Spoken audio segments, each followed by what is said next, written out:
Friends, मैं doctor Mahavir Singh Yadav, associate professor physics, government college Barmer.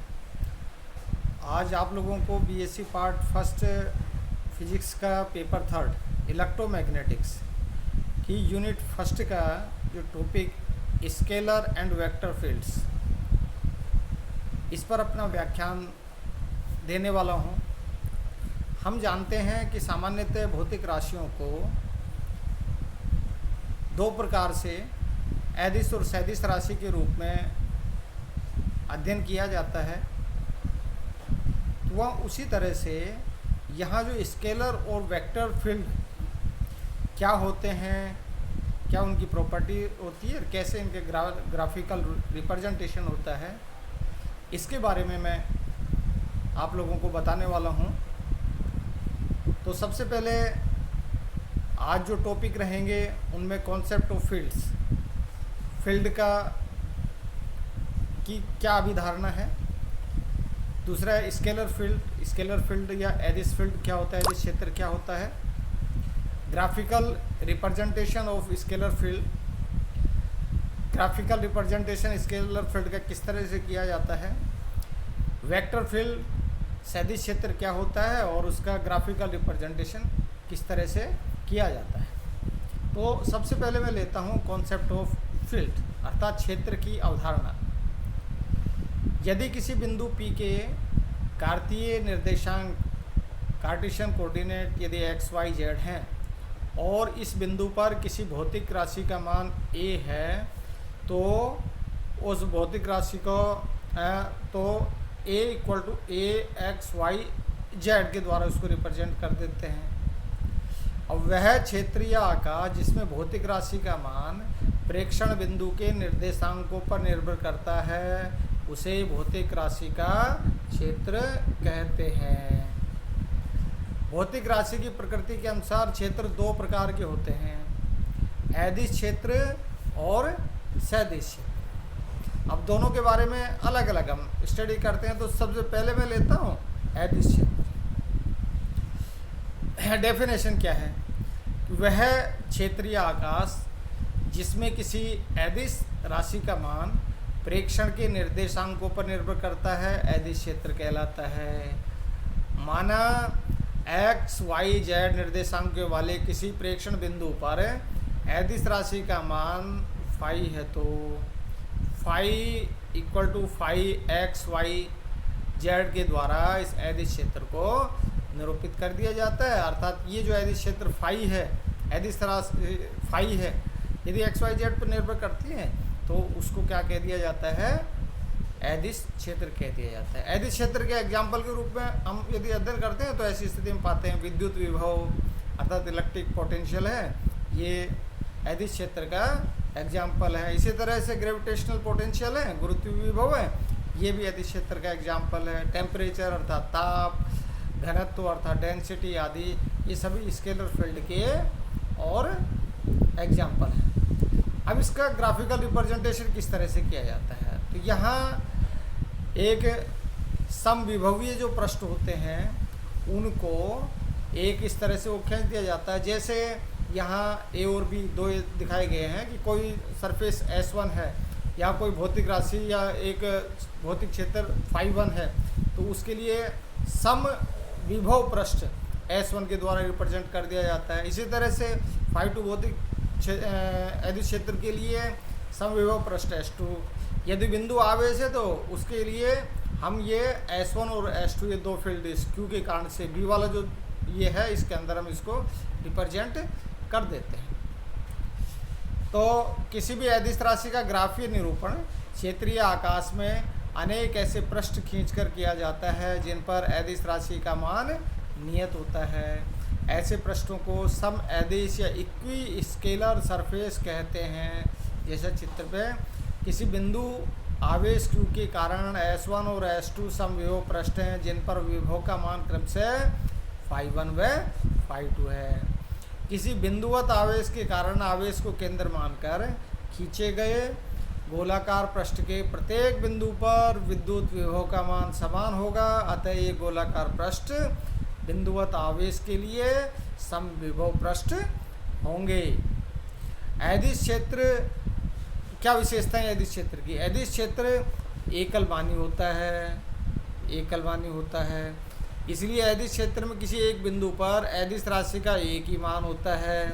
अतः अदिश क्षेत्र के दो समविभव पृष्ठ कहीं भी परस्पर काटते नहीं हैं, ये उसकी विशेषता है। अब नेक्स्ट इसके अंदर देखते हैं तो आता है सदिश क्षेत्र।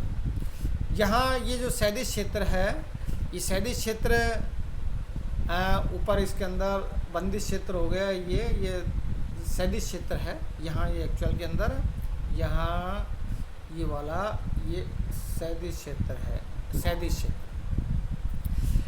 सदिश क्षेत्र किस तरह से डिफाइन करते हैं? वही डिफाइन करने का वही तरीका है कि यदि कोई सदिश राशि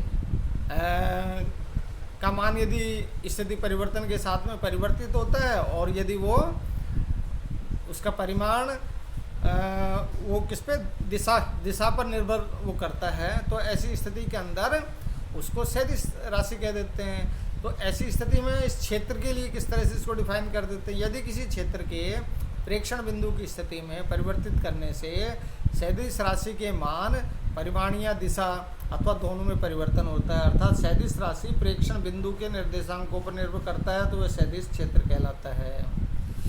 सदिश क्षेत्र के एग्जाम्पल के रूप में हम वो देखते हैं तो विद्युत क्षेत्र की तीव्रता है, चुंबकीय क्षेत्र की तीव्रता है, गुरुत्वीय क्षेत्र की तीव्रता है, ये सभी सदिश क्षेत्र के एग्जाम्पल हैं। अब इसको रिप्रेजेंट किस तरह से वो कर देते हैं कि यदि किसी क्षेत्र में कोई सदिश राशि ए प्रेक्षण बिंदु के निर्देशांक को XYZ पर निर्भर करती है, तो सदिश क्षेत्र को निम्न समीकरण द्वारा व्यक्त कर देते हैं, अर्थात vector A equal to vector A XYZ के द्वारा इसको रिप्रेजेंट कर दिया जाता है। तो यहाँ ये इक्वेशन ये इस तरह से सदिश क्षेत्र को निरूपित करते हैं। अब यहाँ इसका रिप्रेजेंटेशन किस तरह से, ग्राफिकल रिप्रेजेंटेशन किस तरह से करते हैं?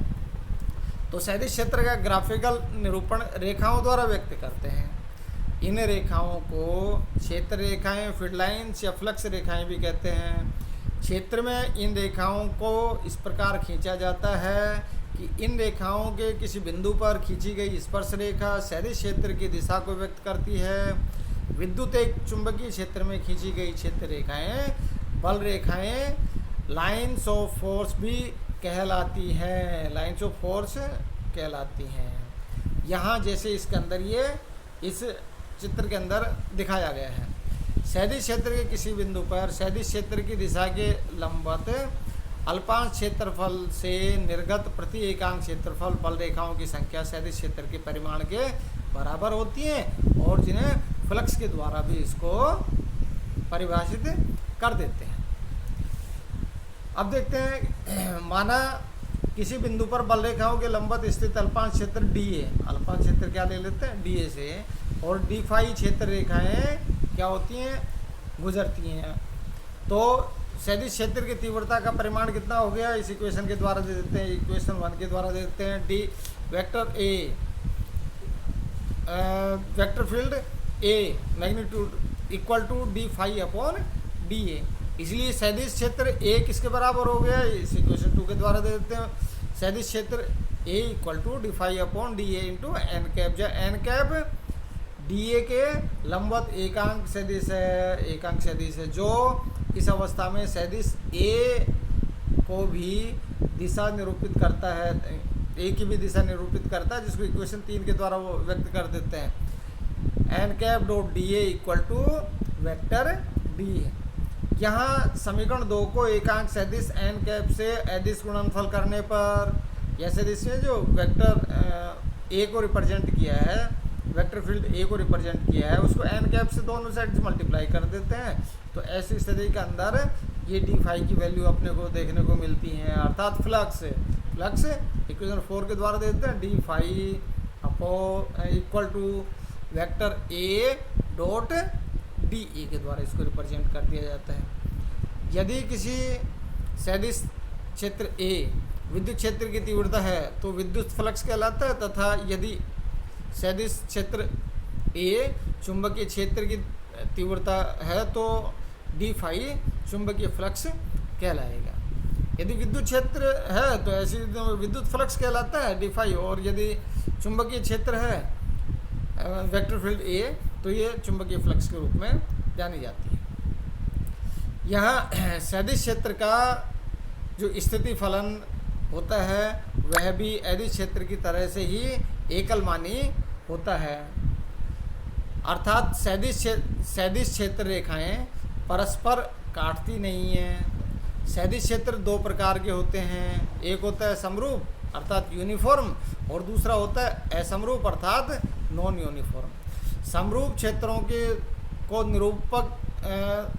क्षेत्रों की निरूपक बल रेखाएं समान दूरी पर समानांतर व समान दिशा में होती हैं, जैसा कि यहाँ इस विद्युत क्षेत्र और चुंबकीय क्षेत्र के लिए इनको निरूपित किया गया है।